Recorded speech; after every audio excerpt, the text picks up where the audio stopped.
We were on tour, and all of a sudden we heard about a football team in a place called Cadillac, Michigan, which we'd never heard of before. And this football team was always losing, game after game. And the coach found he couldn't inspire them to get up and do the training and get out there and have the will to win. So he devised KISS plays. He would call out deuce and so on and so forth, and various songs would inspire the guys to do a certain move. They were actually in their locker rooms before their games. They were listening to KISS music to pump them up because they were worst aspiring to go to first. Well, it was pretty somber, and the kids were really down, and they weren't having any fun. We still knew we had a good team, but the challenge for the coaches was to get the team to play up to their potential. So two things happened that made that a reality.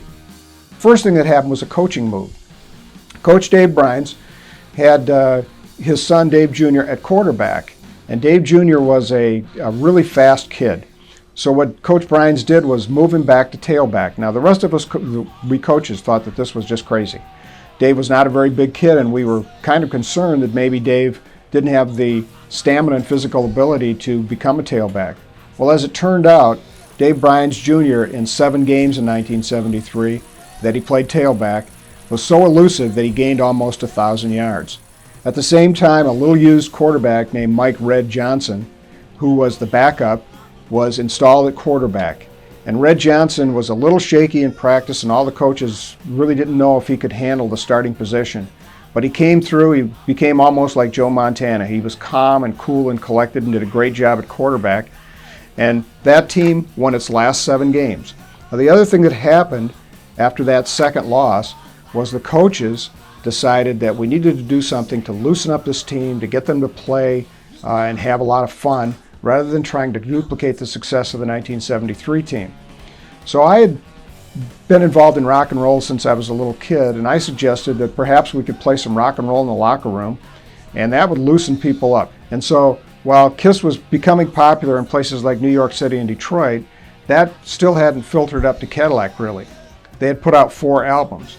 Well, they were crazy, they were wild, they were in makeup, they did special effects, there was flames going, and there's a saying in football, keep it simple, stupid. KISS. So I thought, well, this is the perfect band. Well, much to his credit, Coach Brines said, hey, let's go with that and let's give it a try. Baby, that's quite a lot. And you drive us wild, we'll drive you crazy. They'd put the 8 tracks in, and we have a guy that'd bring his 8-track player on the bus, and we'd listen to it on the bus. It was a long time ago. So we started playing KISS music in the locker room before practices and before games. So when you combine the coaching move and the playing of the KISS music in the locker room, that's what kind of got this whole thing rolling. So in the course of this 7-game winning streak, I turned over an album, looked and got the address of the management company of KISS, and sent them a letter telling them what we were doing. At that point, we had won a few ball games, and I thought it was kind of a neat story. I got a call from the coach one day and said, the morale is down in the school a bit and everything. Do you think KISS might be able to come out here? It would really be great, and it would kind of symbolize everything and all the winning games we had. And I said, well, it's a possibility, but we have to do something special if that's going to happen. Do you think people would put on the KISS makeup? Do you think everyone would wear KISS makeup, something like that? And he said, well, we could talk about it. And finally we talked about it enough that everyone agreed that that's what would happen. We'd have KISS Day at the high school. And so we sent directions out to them on how to put KISS makeup. And we got all sorts of makeup to send to the high school so everyone could do it. This was the parade route that KISS took when they were here in '75. They actually came up Cass Street and then went the length of Mitchell Street down to Haynes. Now, this whole thing was a parade route, and we're standing also in front of the sweet shop, and one of the reasons we wanted to include this in our tour is it's one of the businesses that was in downtown Cadillac in 1975. It's been here forever. It's a great stop for tourists. If you come to Cadillac and you don't stop in to get some snowbirds, you've really missed something. I'm sitting in my easy chair one evening, and I get a call from Paul Stanley and Gene Simmons. They're backstage at a concert, just ready to go on stage. And they wanted to be filled in about this whole scenario. And so we chatted for 15 or 20 minutes, and they were absolutely thrilled to find out what was going on. KISS gave us tickets to take the entire football team to see them in Saginaw. This would have been in late August of 1975. And so the whole team went, saw this concert in Saginaw, and it further cemented the relationship between KISS and the Cadillac football program. Well, that sort of led up to the whole idea of planning a concert. Very few people knew what was going to happen. That was for just our own sake. Cadillac didn't have a huge security force. We didn't want to worry about tickets being sold to the general public outside of Cadillac. We wanted this to be an event just for our students in town. And so we met with various people. You have to remember the context of the event. Many times people ask me, well, how were you able to convince city fathers to let you bring this band in, or school officials? The context was, at that time, a big rock and roll concert had never come to Cadillac before. The other thing is, we were able to involve the school because the students kind of got into it. The band learned how to play some KISS songs. The art department said, you know, we can duplicate this makeup. We can have a lot of fun with this. Why don't we have everybody made up? The city council said, oh, you're having a parade anyway. We don't have a problem with you putting a cardboard sign over the street sign that says KISS Boulevard for a half hour. That doesn't make any difference to us. So the frame of reference that existed back then allowed pretty much free reign. Anything that we could think of, we could do. Jim and John Laurent came over to my office and talked with me about it. We discussed it very thoroughly, and in the end decided to give approval to it. And Jim went ahead and contacted them about coming. I did get a few telephone calls from some of the older people and a couple of ministerial persons who felt it was inappropriate, and I'm sure that they were thinking that they had seen their performances either on television or at one of the sites where they put them on, and thought that they were just a little outlandish for high school age and younger youngsters. I think they did change their presentation a little to make it maybe a little less of a problem for the age group that they were making the presentation to. Over the years, heard many of the students that were students at the time tell me that was one of the highlights of their years in school when this group put on their presentation. We're here at the stop at the Cadillac News Building, and there are a couple of things that I want to draw to your attention.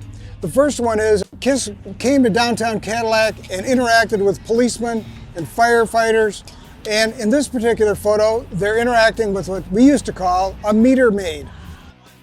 This picture that you're looking at now used to be City Hall entrance. So in the arch above us was the word City Hall. And there's an iconic picture of Gene and Paul and Ace and Peter all standing on the steps where we're standing now with City Hall above them. We're standing in front of the firehouse in downtown Cadillac, and you can still see on the building the Cadillac Fire Department logo. The architecture is exactly the same, and in 1975, this was where the photo was taken that is now on the KISS monument. It's the one of the band members on the fire truck, and that's been shown all over the world. We got to Cadillac, Michigan, and lo and behold, the whole high school was in KISS makeup. But not just the high school kids. The teachers were in KISS makeup. The principal was in KISS makeup. And it was quite amazing. And some of the police were in KISS makeup. The firemen were in KISS makeup. They had changed the names of the streets. And so we went through the streets of Cadillac, Michigan, on top of fire trucks, and with everyone along the side, not everyone, but most of the people along the sides of the streets in KISS makeup. The band arrived via limousine that they had gotten in Detroit. A promoter named Steve Glantz arranged for the limousines to come to Cadillac, and they arrived in Cadillac, and when the band got here, we put them in limousines, and the Cadillac High School band made a corridor along with the students, and they were playing Rock and Roll All Night, Party Every Day, which is a tremendous accomplishment when you consider it's a tough song to play with oboe and tuba and glockenspiel. They came into the building. They took pictures with everyone. To this day, you can see the photos of KISS coming down the hall with all the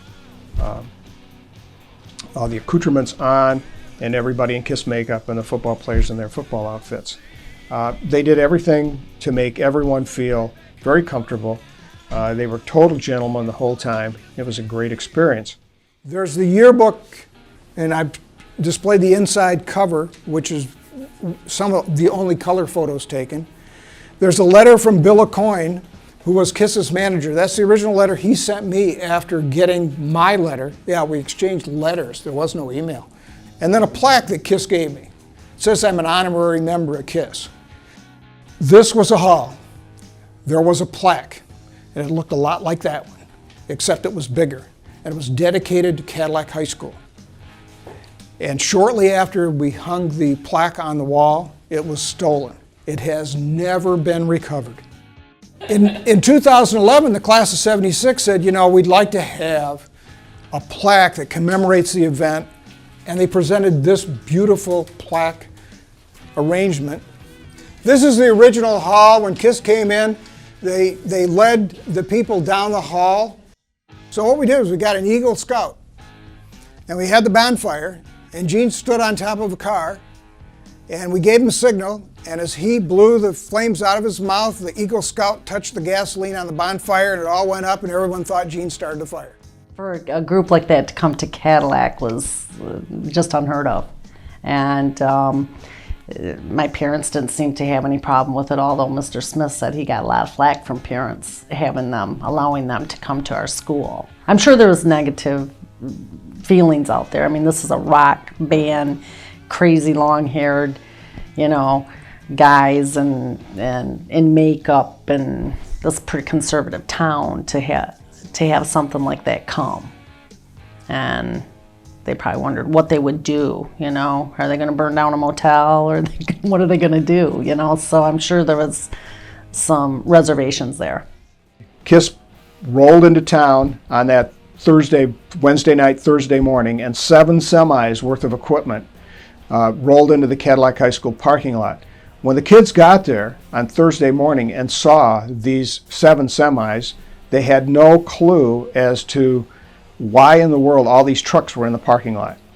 And the bottom line was, it was all the equipment that KISS brought with them. Gigantic amplifiers, special effects, flamethrowers, the giant KISS sign, all the electronic equipment that you needed to do a concert like that. So you had 7 semis worth of outfitting that we were going to try to fit into the Cadillac High School gym. We got most of it in. Let me just give you some background into some of the things that we had to do in order to make the KISS show take place.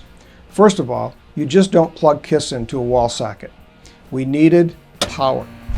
So we had a giant cable that was about this big, and it snaked out of the gym, and there's a transformer in Cadillac High School just down the hall from the gym.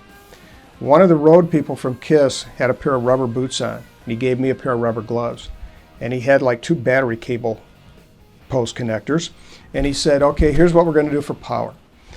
I'm going to go in there and I'm going to clamp onto this transformer. If I guess right, we have power. If I guess wrong, I have rubber boots, you have rubber gloves, pull me off this thing because I'll probably die. So he clamped them on, and lo and behold, he guessed right, we had power. Well, then we needed fog. Where do we get fog? We need dry ice for fog. Well, what happened was the nearest place we could get dry ice was an ice cream plant in Clare. So we sent a person down, and they filled their car full of dry ice on the day of the show. This was kind of odd because it was fall. So they wore a ski jacket to keep warm because all this ice was in their car. But by the same token, they couldn't roll down the windows because they didn't want the ice to melt. But if they kept the windows up, then it fogged the inside of the car. So they literally drove with a a car full of ice, their head hanging out the window, all the way from Clare to Cadillac. What about the big KISS sign? You know, there's a giant KISS sign that hovers over the stage. At that time, there was no garage door in the Cadillac High School gym, so they were going to bring the sign in through the double doors. But there was a problem. There was a post there, and the post was made of wood. And I heard a chainsaw rev up. And I came running out, and the 2 road crew members were just about ready to saw a big hole in the door. And I told them they couldn't do that. They could bring whatever they could bring in through the doors, but not that. So the only piece of equipment we didn't bring in was the huge KISS sign. The art students made us a big KISS sign out of cardboard that we put behind the stage. The other thing that we needed to, that the band said they wanted to do, was a new special effect just invented for Cadillac. I was not supposed to know what it was and didn't. What they did was they took confetti and put it in a big net above the stage. And they wanted, in the last song, Rock and Roll All Night Party Every Day, they wanted to let this go and blow it around so that it was like a snowstorm. But to do that, we needed compressed air. And the only place you could get compressed air were on ambulances in Cadillac. So we told the ambulance guys, we need compressed air. And they said, here's what we'll do. If we're not out on a call when that song needs to be played, we'll come to the Cadillac gym, we'll take our compressed air, we'll blow the confetti around, make a snowstorm, and then we'll rush back to our base, refill the tanks so that we're ready to go. And that's how we got the KISS Snowstorm.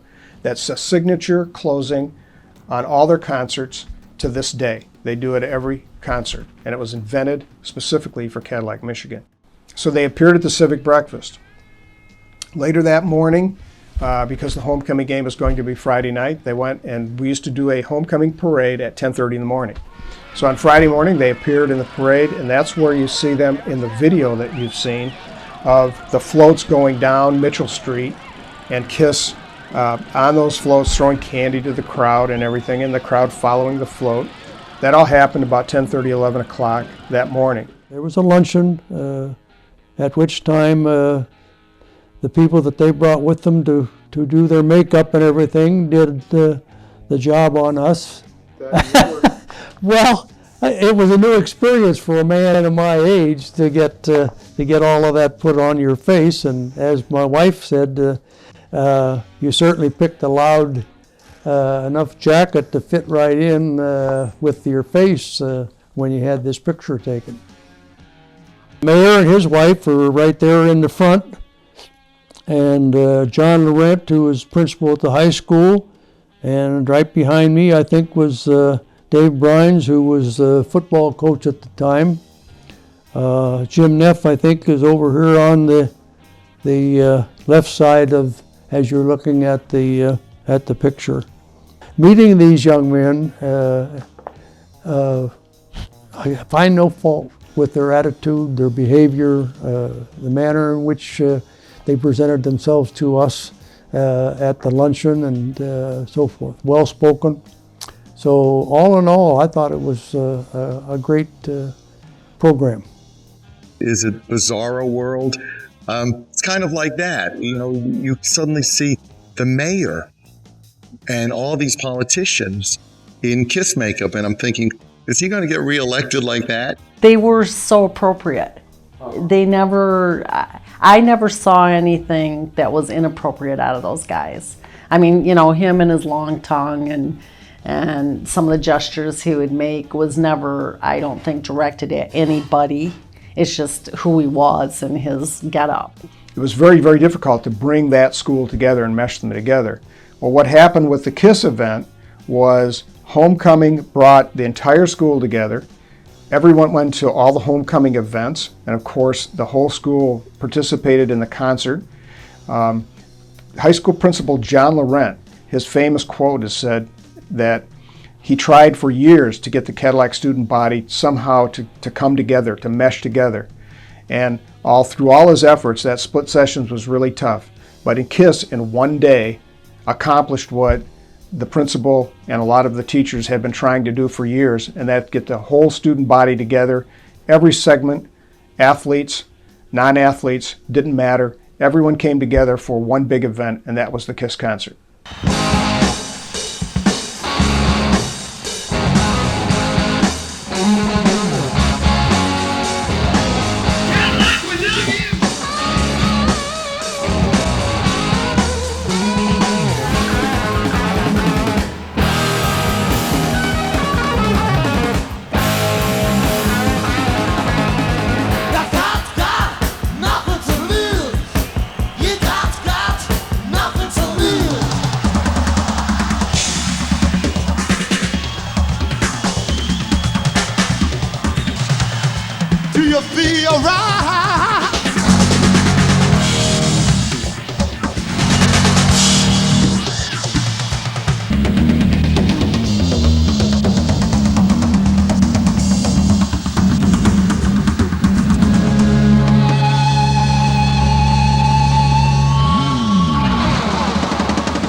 You're in the Cadillac High School gym now. It's bigger than it was before.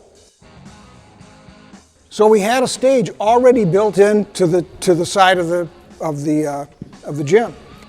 There are stories of people who sat 2 miles away in their backyards and listened to the concert. It was that loud. When they actually came, it was just kind of a surreal experience, School was, the school day was shortened, and it was a big deal when the helicopter landed on the football field and so forth. And kids, not just the high school kids, but kids in general, all had their faces painted, and including my daughters, who were all in elementary school at the time. We went, and I was just overwhelmed. Here was this whole wall, of amplifiers all stacked one on top of another, just a bank of them. And I'd never seen such a thing, and I certainly hadn't experienced such a thing. And it was physically painful. It hurt. And your ears kind of protected themselves by sort of half shutting down, and so it was kind of like being underwater. That's the image I remember. The sound was kind of distorted, as if you were underwater. And we didn't stay very long because it was so,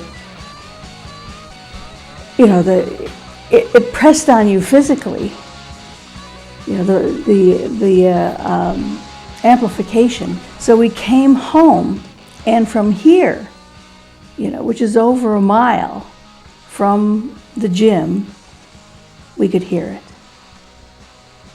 So that's how loud it was. We could hear it here when we got home. Being a cheerleader, I got to get a little bit closer to them than most of the kids did. And they were nice people. They were doing their job as well as us kids doing, what we thought we were supposed to do. It was just cool to have a rock band come to our community like that, and to be a part of it was fun too. There was a 5-year-old boy who I was having an argument with, and he was criticizing me for putting on the makeup wrong. And I'm arguing with him and saying, look, you're not qualified to say that. You just learned how to wipe your butt. I know how to put on. I'm Gene Simmons. He goes, yeah, but the corner doesn't have the downward swoop. You went up. Sure enough, the little putz was right. I remember running out onto the field and thinking, gee, I hope these make it through without, embedding me in the field. And when they came to town, the football team, the cheerleaders, and some of the band people, we met them on the football field, and everybody had their face painted. I sometimes would feel like an idiot putting the makeup on. I couldn't believe all these people would do it. It was like another planet. It was like our planet. Everyone looked like us. They were the absolute nicest, polite young guys that you'd ever want to talk to. Definitely interested in us as a team, and they just cared. Seeing all the football players in Kiss makeup was surreal. It was like landing on Planet Kiss, which incidentally we own as a trademark. The mayor's got his face painted, and superintendent, and to see the adults get interactive with it too was kind of neat, because you don't think adults are cool. So that was neat to see some of them participate like that. Being close to them, just being up close to them it just felt, wow, like this is neat. I've never been able to be close to somebody in a rock band. And most of the, pictures and stuff that were taken involved the cheerleaders or the football team, and it was mostly posed and that kind of thing. So it wasn't anything like we got to have lunch with them or anything like that. Being that no other school had that opportunity, I guess we felt like we were probably better than the rest. The attitude goes with the age group, and your school didn't do it, ours did. So I think we felt like we were a little bit above everybody. at that time. And to have a helicopter land on the football field and watch them, it was sad to see them go, but you knew it had to happen. And we all just gathered and watched them and waved goodbye, and they waved to us. You're standing at the 50-yard line of Veterans Memorial Stadium, and KISS left Cadillac from this very field. And none of us knew this was going to happen. Coming from over that scoreboard came a big helicopter. And the helicopter landed in the middle of this field, right where you're standing. And Gene and Paul and Peter and Ace all jumped on the helicopter.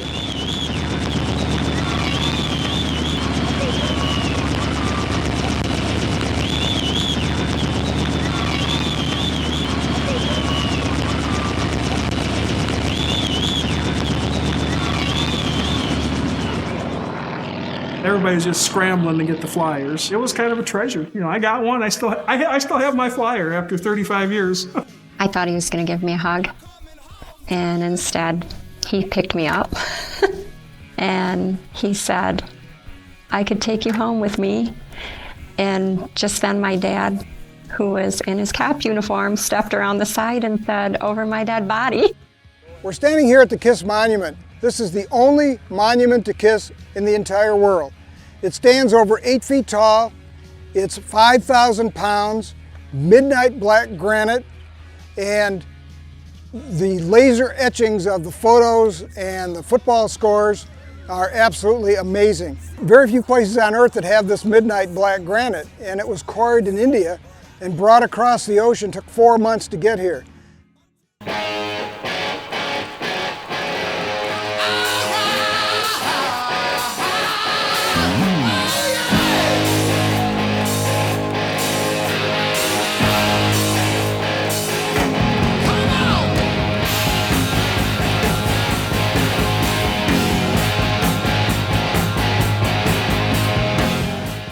You just close your eyes just for a second.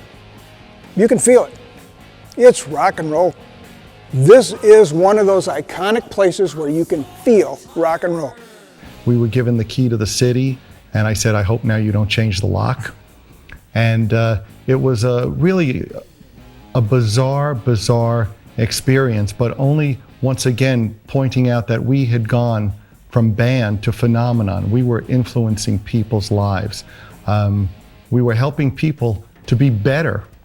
It was amazing to think that we could be the inspiration, not only for ourselves. We had inspired ourselves to attain this greatness, but it could rub off. People could look at us and say, if they can do it, we can do it. You can't always look like KISS. You can always feel like KISS. A few years ago, when they were on one of their first reunion tour, a man in town that all of us know and love, Doug Brown, former banker. Doug took his family down to Grand Rapids, and he was sitting close enough to the stage, and he had a piece of paper, and it just said Cadillac. And he said he held up the sign that said Cadillac, and Gene Simmons walked over to the corner of the stage, and he said to the audience, "Cadillac, Michigan, that's why we're here."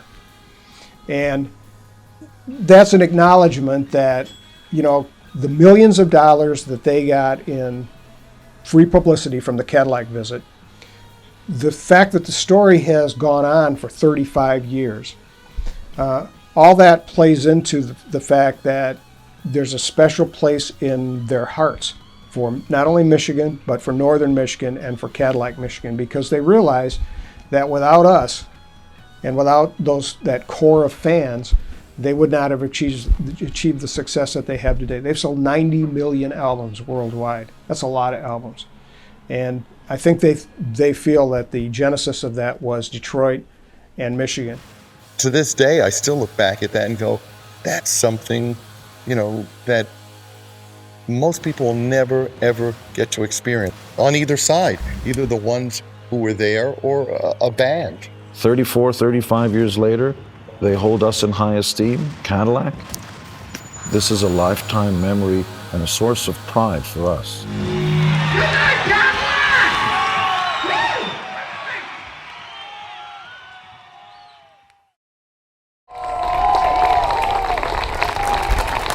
You know, when we started thinking about this, I thought back to 1975, and I'd like you to consider just one thing.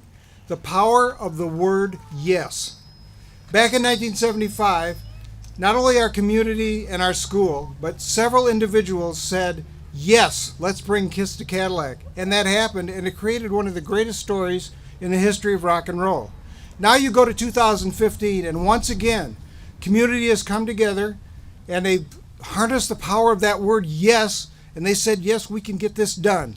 So on behalf of everyone watching all over the country and around the world, you wanted the best, you got the best. Cadillac, Michigan.